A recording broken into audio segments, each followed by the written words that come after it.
Bonsoir, bonsoir à toutes et à tous. Vous êtes sur El Magharibiya. Quel plaisir de vous retrouver pour ce nouveau numéro de Microscope. Merci pour votre fidélité. Et je rappelle, vous allez pouvoir revivre tous nos programmes, vos programmes sur nos réseaux sociaux, notamment la page YouTube. Nous sommes maintenant à quelques semaines de cette échéance importante, une échéance présidentielle pour une nation, un État, un pays continent comme l'Algérie.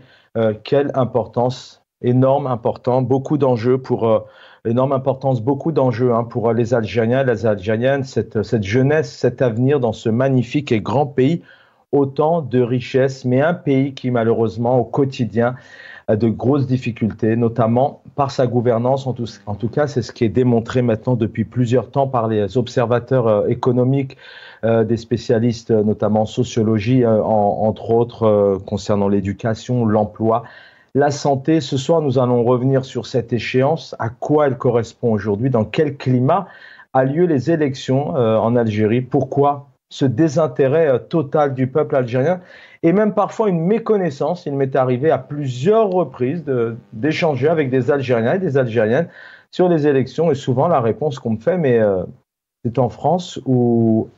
Et non, c'est en Algérie, c'est le 7 septembre dernier. Donc on va essayer de comprendre pourquoi il y a autant de désintérêt pour ces élections, certainement dû parce qu'on sait que les Algériens aiment les analyses, parfois on en fait un peu trop, on aime apporter aussi son point de vue, réfléchir, essayer de faire avancer. En tout cas, c'est dans les gènes algériennes et des Algériens. Mais pourquoi? Avec ce système maintenant, depuis plusieurs années, il y a un désintérêt pour les scrutins, autant de boycotts que possible. On l'a vu dernièrement pour les législatives, les communales, le 12-12-2019, malgré le rejet du peuple, malgré le rejet de la rue, ces élections ont été imposées, mais il y a eu un fort boycott en Algérie. Nous allons revenir particulièrement ce soir donc, sur la sortie du ministre Mohamed Lagab, ministre de la Communication, qui a insisté sur l'impératif d'accorder à cet événement l'importance requise de la part des établissements médiatiques, et ce, en fournissant aux citoyens les informations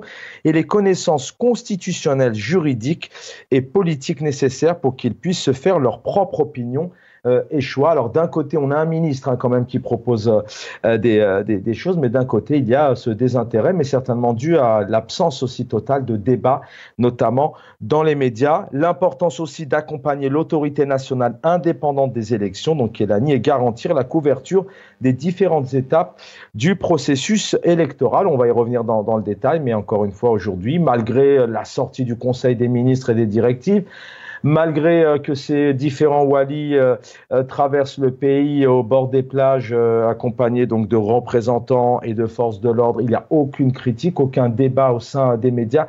Donc on va y revenir bien évidemment. On le sait que parfois le premier ou le quatrième pouvoir, ce sont les médias. Et puis avec nos invités, nous allons revenir aussi sur la sortie de Zakaria Wahbi, qui est le directeur de l'École supérieure des sciences politiques, l'élection présidentielle et sa consolidation des institutions de l'État à travers donc la concrétisation de la volonté populaire. On y revient, tous les facteurs de succès de l'élection sont réunis, nous dit ici le directeur de l'école. On en parle avec nos invités. Brahim Younsi, bonsoir. Ancien journaliste, homme de médias en Algérie, cadre du MDA de 82 à 88 et analyste politique. Merci d'être là. Merci. Chaban, merci pour l'invitation et bonsoir à vos téléspectateurs. Merci infiniment. Avec nous aussi Azouaw Chemrouk qui est avec nous, militant politique qui apporte aussi ses analyses et ses réflexions. Bonsoir Azouaw Chemrouk, bienvenue. Bonsoir Chaban, bonsoir aux téléspectateurs, bonsoir à Brahim Younsi et bonsoir à l'équipe technique et merci pour l'invitation. C'est moi qui vous remercie. Brahim Younsi, je vais commencer. Alors, dans quelques instants, nous allons accueillir Karim Kebir, journaliste, bien évidemment, qui nous fait le plaisir et l'honneur d'être parmi nous. Brahim Younsi, je vais commencer avec vous. On va revenir dans un instant sur la sortie de Mohamed Lagab, ministre de la Communication. Mais je voulais tout de même vous faire réagir d'abord d'un point de vue général. Comment vous analysez cet environnement dans ce pays continent à la veille de ces échéances? On est bientôt le 7 juillet, donc on est quasiment à 2 mois, sachant qu'on est dans une période estivale. Pour que vous puissiez nous donner un peu la température, comment vous voyez les choses, donc 62 ans après l'indépendance, comment se passe cette élection. Donc la thématique, c'était l'élection présidentielle et consolidation des institutions de l'État à travers la concrétisation de la volonté populaire. Et ce directeur, donc monsieur Wahbi, qui a dit clairement que tous les facteurs de succès de l'élection présidentielle sont réunis, à commencer par la bonne gouvernance qui permet aux citoyens de participer à la mise en place des politiques publiques, ceci quand même devant des étudiants, ceci pour introduire. Alors, Brahim Younsi, comment vous voyez ces élections aujourd'hui? Je vais commencer par le directeur de l'école supérieure des sciences politiques. Il n'est pas seulement borgne, il est aveugle pour parler que toutes les conditions pour cette élection dite présidentielle étaient remplies. C'est quand même assez.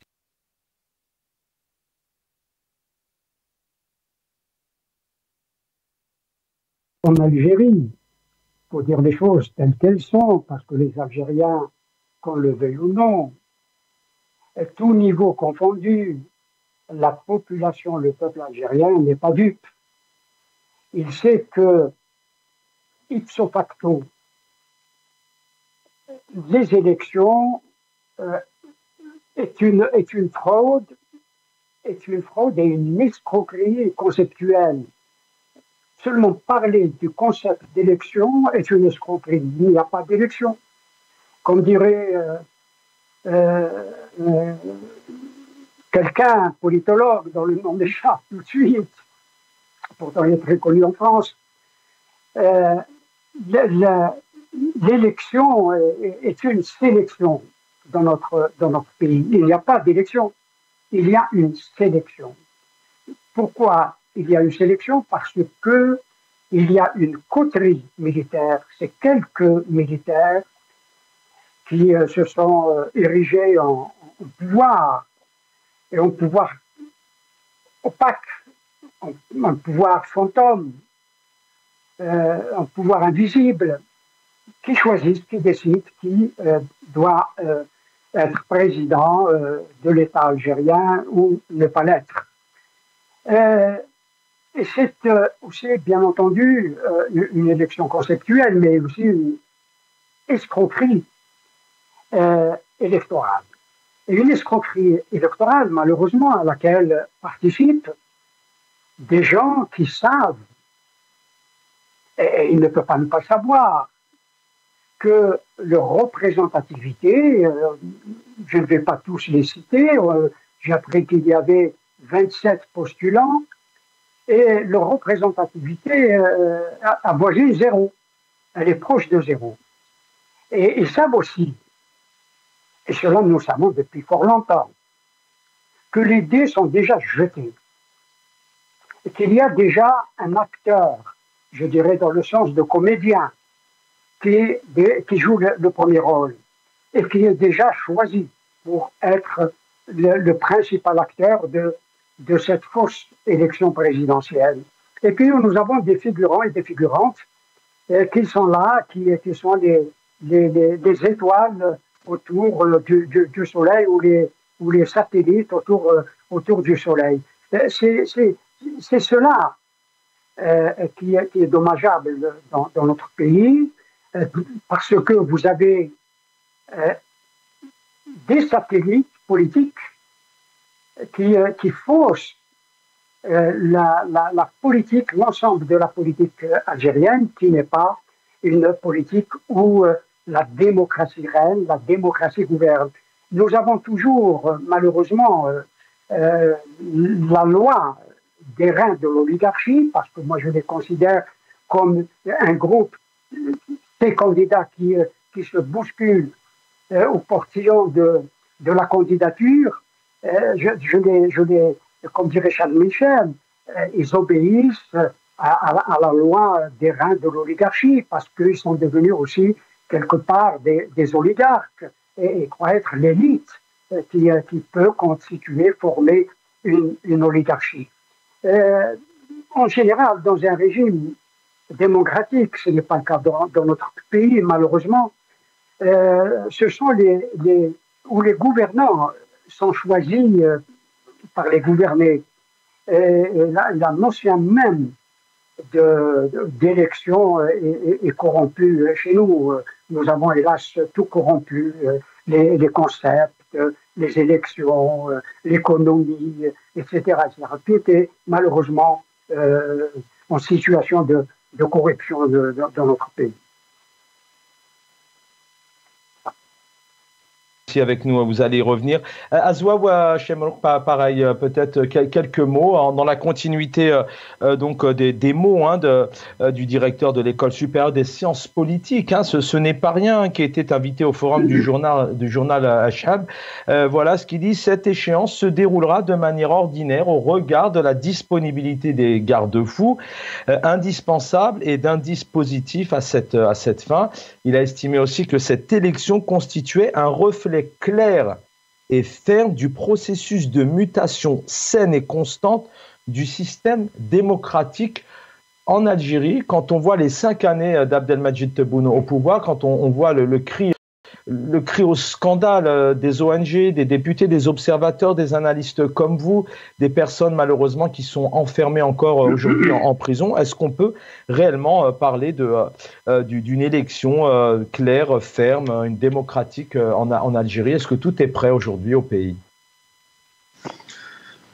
Non, pas du tout, Chaban, pas du tout. Donc, vous avez cité tout à l'heure le directeur de l'école des sciences politiques.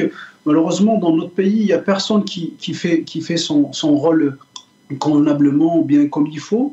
Et c'est-à-dire l'exemple de ce directeur de l'école des sciences politiques, on est un illustrant, un parfait exemple.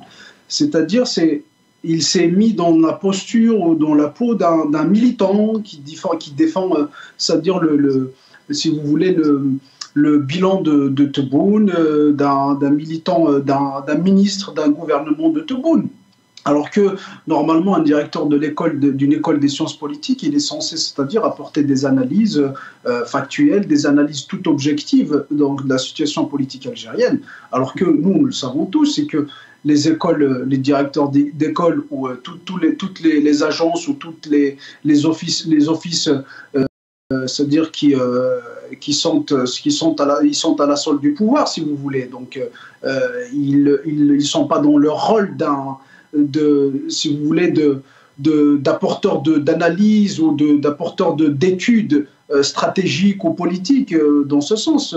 Pas du tout. Ils sont là pour défendre un bilan c'est-à-dire du roi du jour, du roi c'est-à-dire de l'époque, qui est Abdelmadjid Tebboune. Donc, ils outrepassent, c'est-à-dire si vous voulez, les prérogatives ou les missions nobles pour lesquelles ces écoles ou ces agences ou ces offices sont réellement créés, c'est-à-dire pour apporter de l'éclairage à la décision politique, pour également former une génération politique fondée sur des convictions, peu importe, c'est-à-dire l'idéologie, mais avoir un bagage politique pour pouvoir mener ce pays d'une manière politique la plus clairvoyante possible.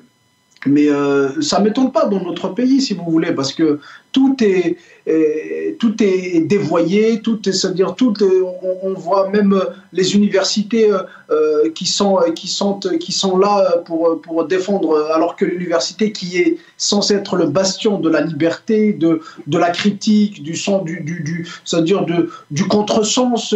Et donc l'université, elle est là justement pour apporter c'est-à-dire d'autres visions, des visions, c'est-à-dire révolutionnaires à la société algérienne. Alors que aujourd'hui, bien sûr qu'il y a des profs d'université, il y a des gens qui apportent toujours, qui sont solides dans leurs principes, qui apportent des analyses factuelles et objectives, mais malheureusement, la plupart aujourd'hui, c'est des affidés au pouvoir, donc ils apportent des analyses entre guillemets qui servent le pouvoir et qui servent les intérêts du pouvoir. Donc, si vous voulez. Après, si on revient sur cette élection, à mon sens, c'est qu'il n'y a pas d'enjeu. C'est dans le sens où un enjeu, c'est dans un contexte démocratique. C'est-à-dire que on sent qu'il y a un bouleversement de dynamique politique vers un courant ou vers un autre. Mais là, il y a pas de cela. Il n'y a pas, c'est-à-dire un vrai reflet, une vraie réalité politique. Ça veut dire qu'on ne laisse pas, si vous voulez, l'opinion, on ne laisse pas l'Algérien décider de lui-même, parce qu'il sait très bien qu'il vote ou qu'il ne vote pas, qu'il aille aux urnes, ou pas. Il sait bien que c'est pas c'est-à-dire son mot qui va triompher. Donc, si vous voulez, la réalité politique est abîmée en Algérie, la réalité politique est occultée. Donc, on peut pas savoir, on peut pas dire que y a un enjeu du moment que la seule chose qui gouverne aujourd'hui, c'est la peur. Donc, il n'y a pas une réalité politique c'est-à-dire qu'on laisse s'exprimer, ou que le peuple s'exprime, peu importe l'idéologie, peu importe, c'est-à-dire l'opinion qu'il a, on laisse s'exprimer d'une manière libre, où il peut dire ce qu'il veut. Aujourd'hui, on a vu, c'est-à-dire c'est du jamais vu. Si on analyse, c'est-à-dire cette situation politique actuelle, c'est du jamais vu. Brahim Younsi peut-être je parle sous son contrôle, peut-être va me contredire. C'est du jamais vu sur la scène politique algérienne. Non plus, on vient finir le multipartisme, mais je pense qu'on vient finir même le partisme en Algérie, surtout avec la nouvelle loi qui va sortir. Avec tous les observateurs que j'ai pu écouter, avec qui j'ai pu discuter, et qui ont pu voir, c'est-à-dire ce projet de loi, ça va venir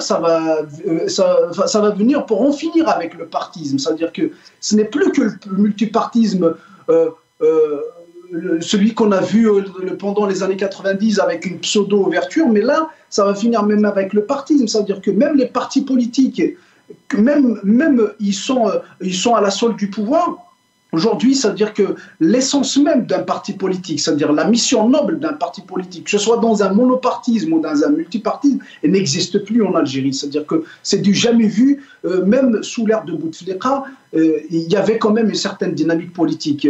Qu'on soit contre ou qu'on soit pour, il y avait une certaine dynamique politique. Certes, c'était pernicieux, sa gouvernance était pernicieuse, sa gouvernance était malhonnête, si vous voulez. Mais quand même, il y avait une certaine vie politique. Mais aujourd'hui, c'est du jamais vu. On voit une régression phénoménale dans les libertés politiques ou individuelles en Algérie. Merci, restez avec nous. On va retrouver Brahim Younsi dans un instant. Juste ces quelques secondes, vous savez que il y a 2 semaines, Abdelmadjid Tebboune avait donné l'ordre de régler les problèmes d'eau du côté de Tiaret en l'espace de 48 heures et sur un gros projet. Alors c'est toujours risible, excusez-moi, sur 3 semaines. On a une pensée pour les habitants, notamment de la wilaya de Tiaret, mais pas que en Algérie. C'est quelques images qui sont tout de même douloureuses. Il y a toujours un manque d'eau, une pénurie d'eau, voire pas du tout d'eau en Algérie.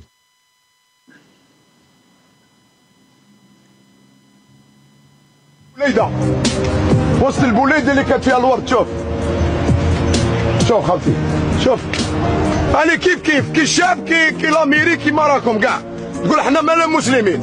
شوف الزبل، شوف الذبان، شوف حشاكم، شوف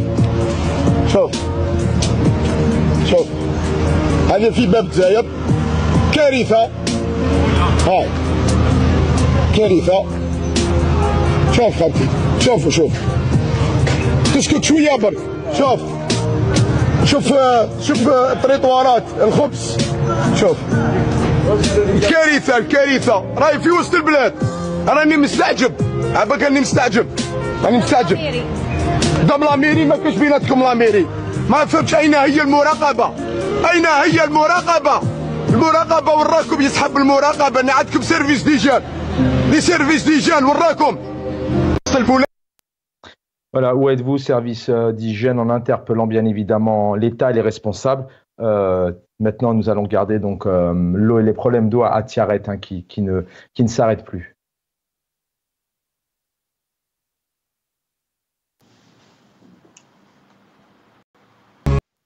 Voilà, un autre monde dans un décor très particulier qui relève peut-être d'un film.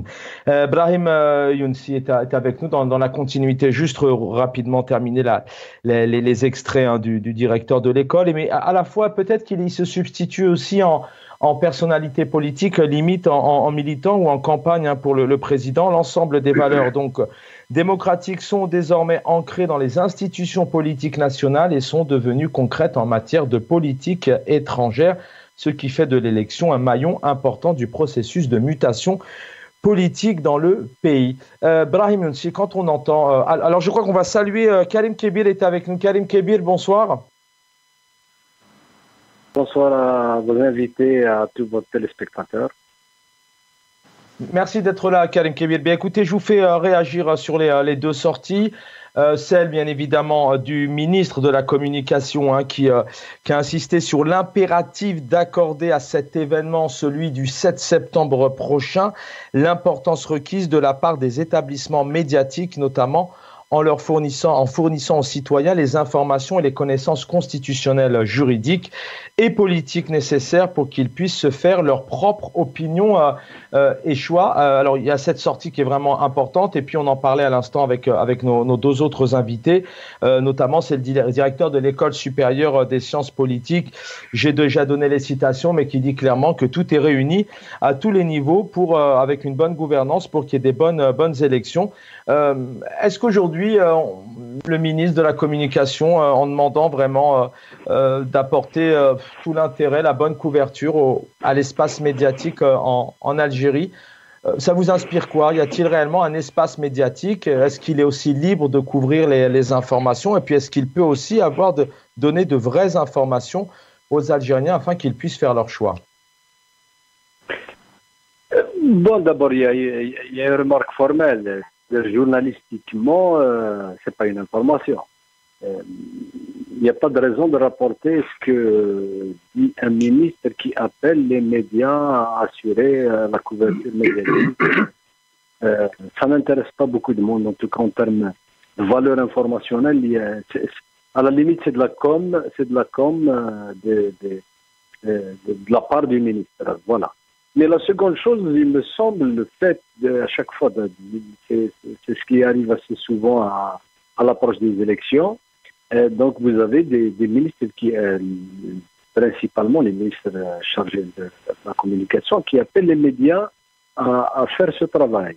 De mon point de vue, cela trahit d'une certaine façon le paternalisme, justement, cette relation paternaliste du pouvoir politique sur les médias.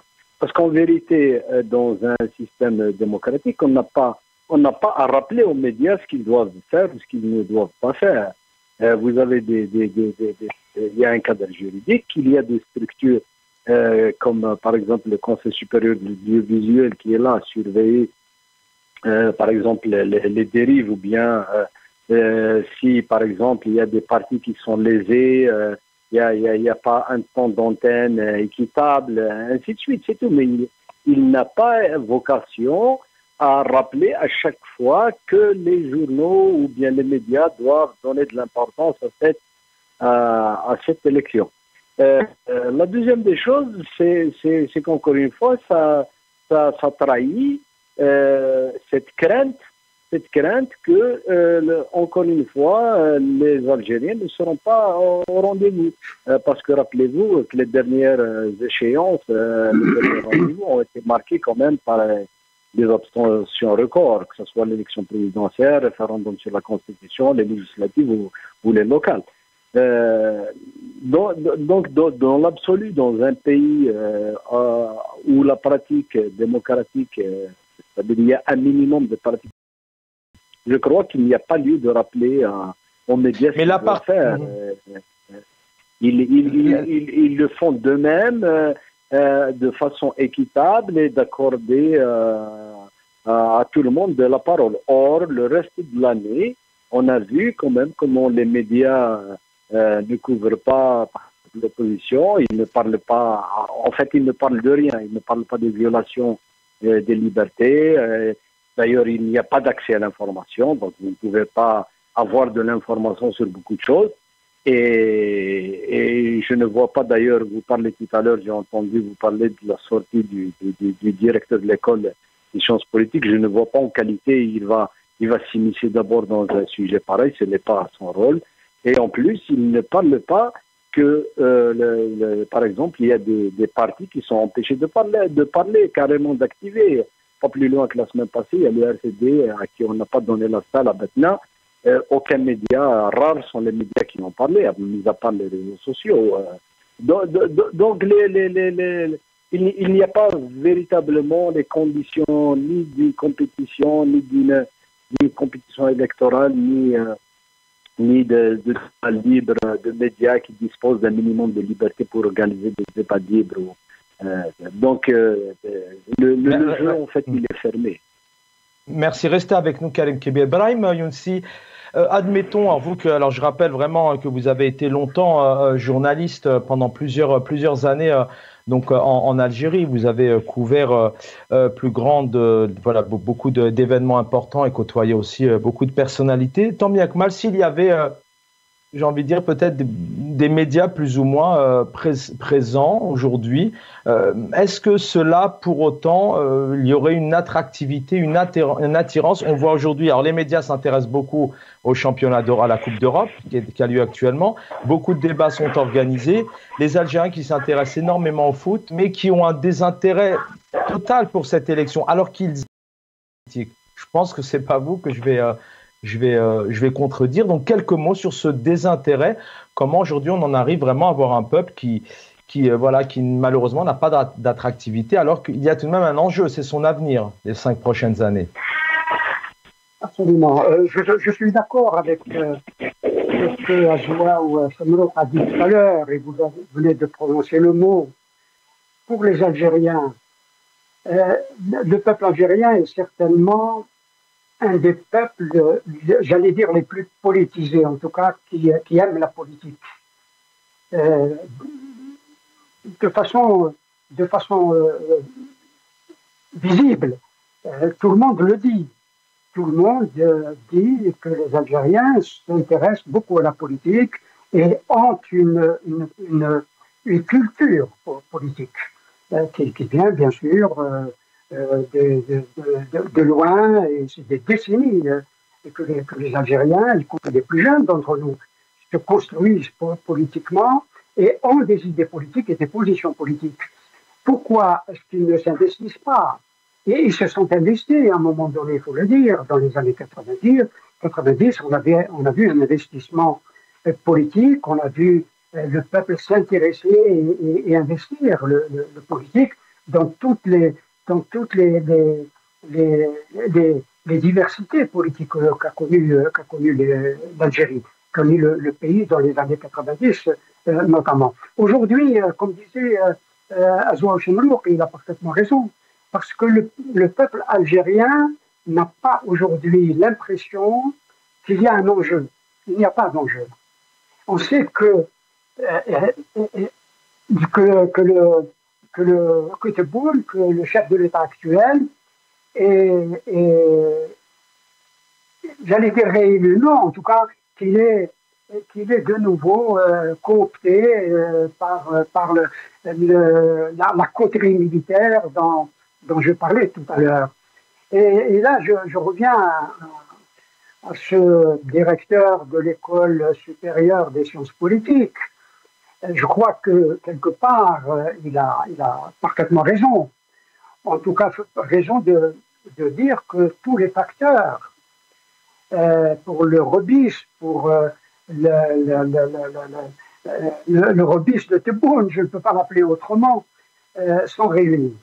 Effectivement, il a tout pour être de nouveau à Al-Mouradia. Mais aussi, on revient à cette conscience de l'enjeu, comme disait si bien Chemrouk tout à l'heure. C'est que quel est l'Algérien qui croit qu'en Algérie, le vote existe? Les Algériens savent qu'il n'y a pas de vote. Vous mettez, en plus, même quand les gens vont voter, cela est arrivé, vous mettez un bulletin vert dans l'urne, il sort dans une autre couleur. La fraude électorale est devenue une institution dans dans notre pays. Et puis, ce qui est inacceptable à mon sens, et vous en avez dit tous les trois un mot sur ce directeur de l'École supérieure des sciences politiques. Ce qui est inacceptable, c'est que précisément un directeur d'une école comme celle-là tienne un discours qui n'a pas une once, et quelqu'un a parlé de raison, qui n'a pas une once de science, qui n'a pas une once de rationalité politique. C'est dire que même à ce niveau... Mais quand on entend le ministre, à la fois quand on entend les ministres intervenir, Karim Kébir vient de l'évoquer, et puis je pense que vous allez certainement le rejoindre, est-ce que c'est vraiment au rôle du ministre aujourd'hui de donner ses directives aussi, d'accompagner, de demander l'importance d'accompagner l'autorité sur cette indépendance des élections?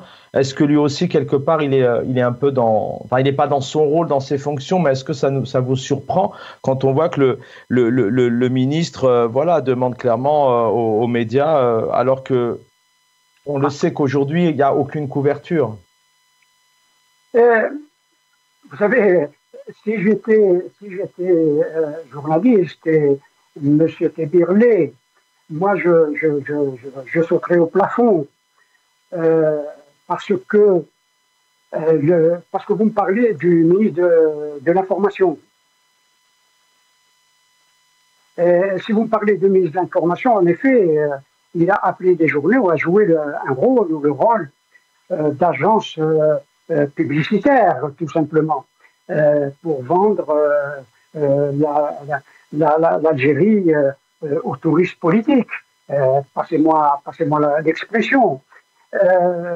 Lorsque ce ministre, M. Lagad, je crois, parle d'opinion et de choix, c'est un peu amusant, sachant pertinemment que lui-même n'y croit pas et la désaffection des Algériens pendant une période électorale ou aux élections tient de cela.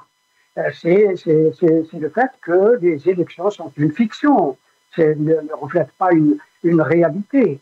C'est de l'utopie, comme dirait Thomas More, désigner l'utopie comme un lieu qui n'existe pas. Et les élections en Algérie, malheureusement, n'existent pas. Et tout le monde sait, et c'est pour cela qu'il y a une désaffection électorale, c'est que sans liberté démocratique, les Algériens savent qu'il n'y a pas de liberté démocratique dans notre pays, hélas, alors que beaucoup y travaillaient, beaucoup se sont sacrifiés pour que ces libertés démocratiques existent, que ces libertés démocratiques soient une réalité. Or, il n'y a, hélas, ni opinion libre qui s'exprime, ni choix possible dans le cercle fermé qui est celui du pouvoir. Malheureusement, nous vivons dans un désert démocratique, mais aussi un désert politique. Nous vivons le non politique aujourd'hui dans notre pays. Merci Brahim Mayounsi. Restez avec nous. Azwa ou Hachem, il y a un pays en Europe qui est en train de vivre une situation assez particulière en termes de politique. En tout cas, c'est la France. Vous êtes à Paris. Les législatives ont anticipé donc après la dissolution du président français. Mais on se rend compte tout de même que pendant cette manière, il y a quand même du football. Il y a un engouement pour le football et il y a un engouement pour ces élections législatives. Les médias du matin au soir, limite en faire trop. Enfin, on va pas analyser réellement ce que font, mais en tout cas, il y en a pour tous les goûts. Il y a des débats, des débats contradictoires, parfois un peu spectaculaires, parfois un peu polémiques, parfois un peu sensés réfléchir. Mais c'est vrai qu'en Algérie, il y a ce désintérêt total, même des médias qui ne couvrent pas. Mais alors, il y a le boycott, c'est un pays totalement politisé qui aime la politique, mais est-ce que pour autant que le peuple algérien a baissé les bras? Est-ce qu'il a en lui tout de même cette force de continuer à vouloir ce changement?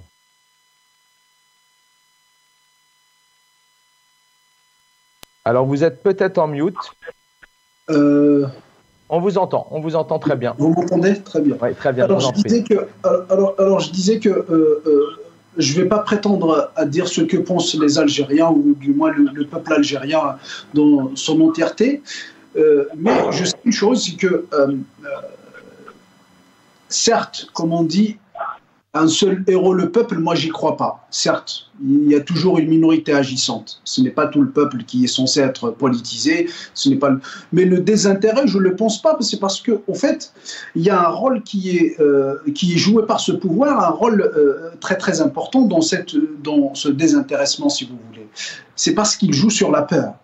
Et je le pense, c'est pas que je le sais, mais je le pense, c'est que la plupart des Algériens, c'est la peur. Et c'est une peur légitime, malheureusement. C'est parce que le pouvoir a tout fait pour enliser l'Algérie dans un totalitarisme et dans une dictature aveugle, que l'Algérien a peur aujourd'hui, et c'est légitime. C'est une peur. Mais il y a cette peur, mais est-ce qu'il y a le fait, on aurait pu mettre le peuple s'en fiche un peu, se contrefiche de ces élections. Brahim Nounsi expliquait aussi que les jeux, les cartes étaient déjà tirées. Est-ce que le fait aussi qu'un Algérien se dise, bon, d'ailleurs il y a vraiment des Algériens qui ne savent même pas qu'il y aura des élections, et ça c'est dramatique. C'est pas le fait aussi qu'à un moment donné, on sait que les choses sont jouées d'avance. Est-ce que ce n'est pas aussi une des raisons?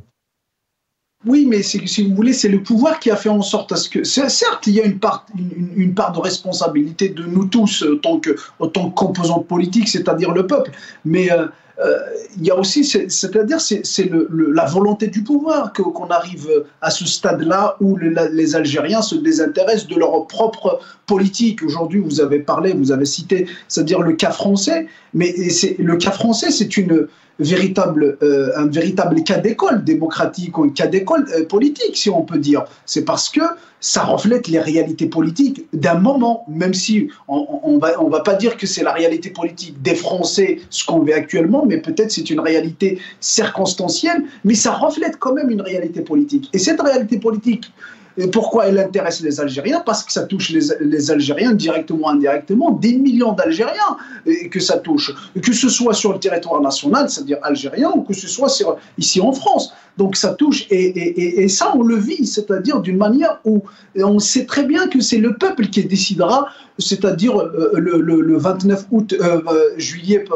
au juin et le 7 juillet. Donc on sait bien que c'est le peuple qui aura son dernier mot ici en France. Vous avez parlé aussi du football. Le football, certes, comme on dit, c'est l'opium du peuple, c'est-à-dire que, il faut le citer, il faut le rappeler, parce que le rôle de l'État algérien, du pouvoir algérien, si vous voulez, d'orienter les intérêts ou l'intérêt de la population vers un sujet qu'un autre, il est avéré. Donc, aujourd'hui, tous les canaux, c'est-à-dire médiatiques, ils sont fermés. C'est du jamais vu. C'est du jamais vu dans la situation politique algérienne. Tous les canaux, s'ils ne sont pas alignés à la solde du pouvoir, ils sont fermés. C'est-à-dire, il n'y a pas le dernier en date, c'est Radio M qui vient de fermer ses portes. Et d'abord, je tiens à apporter ma solidarité à Radio M et tous les journalistes. Donc, si vous voulez, il n'y a pas de discussion sous l'ère de Tebboune. Et permettez-moi de rebondir sur ce que disait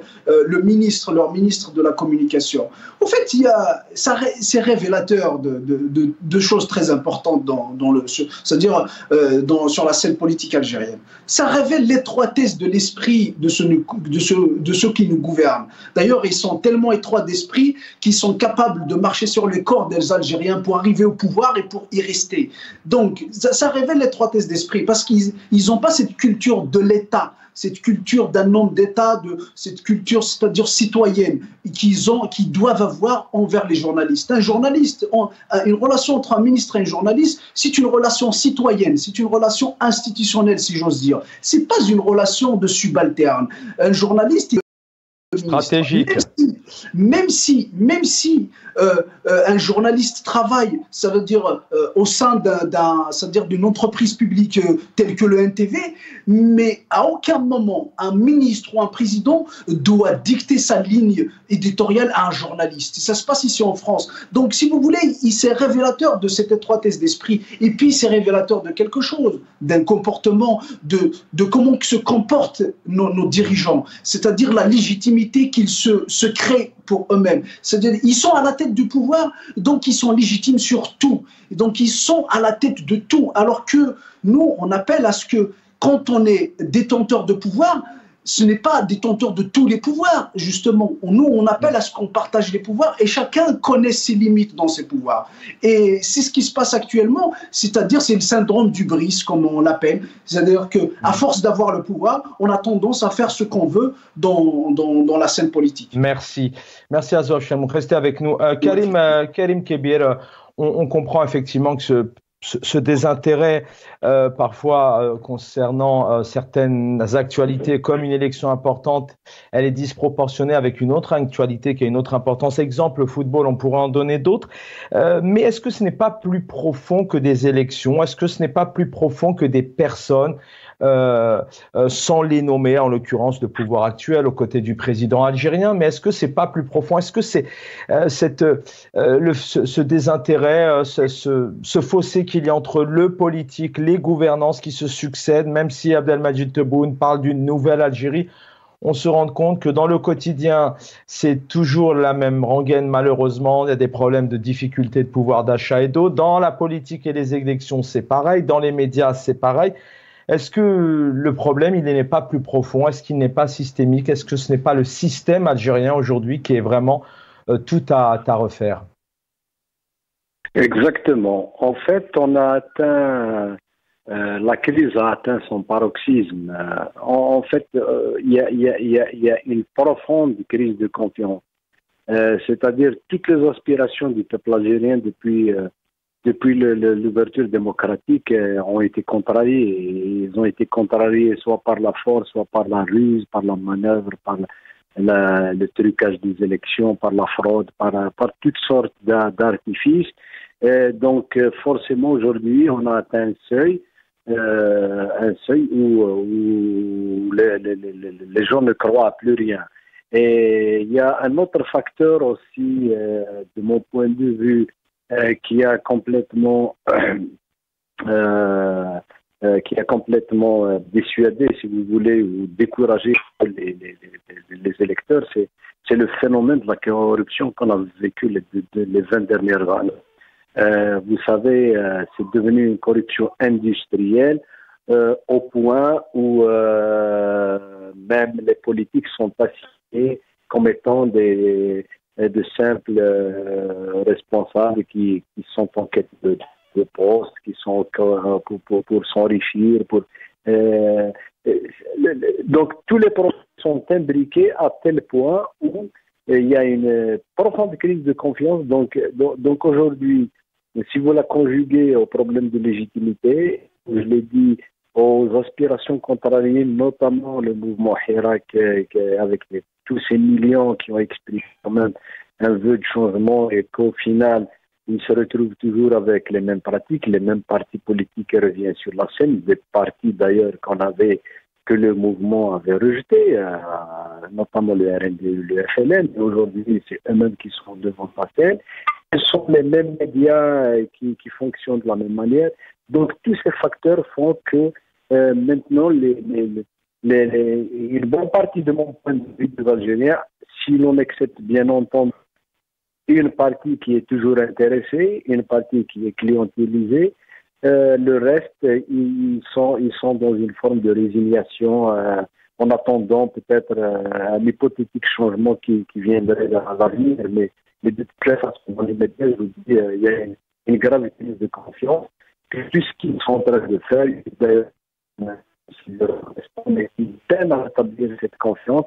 Et la confiance, elle doit être, pour la rétablir, ça passe forcément par une légitimité. Et cette légitimité, elle ne peut être garantie que par un véritable processus démocratique, une ouverture démocratique qui permette à tout le monde de s'exprimer librement, au mouvement associatif de s'organiser librement, aux partis politiques d'agir librement, d'ouvrir les médias aux débats contradictoires. Et tout ça, je crois qu'on n'est pas encore à ce stade. Merci Karim Kebir d'avoir été avec nous, journaliste. Merci pour votre fidélité. Brahim Younsi, Azwa Chemrouk, très rapidement, 1 minute 30 chacun. Brahim Younsi, le système est à refaire. Il n'y a plus de confiance. Il y a cette crise de confiance, d'où ce désintérêt quelque part. la crise de confiance date de très longtemps. Il n'y a jamais eu, ou quasiment jamais, de confiance entre le pouvoir et le peuple. Pardonnez-moi de le dire, certains vont sauter de leur chaise. Il y a eu une sorte de cohésion au tout début de l'indépendance de l'Algérie, parce que l'Algérie sortait d'une colonisation et espérait beaucoup de l'État algérien qui s'installait.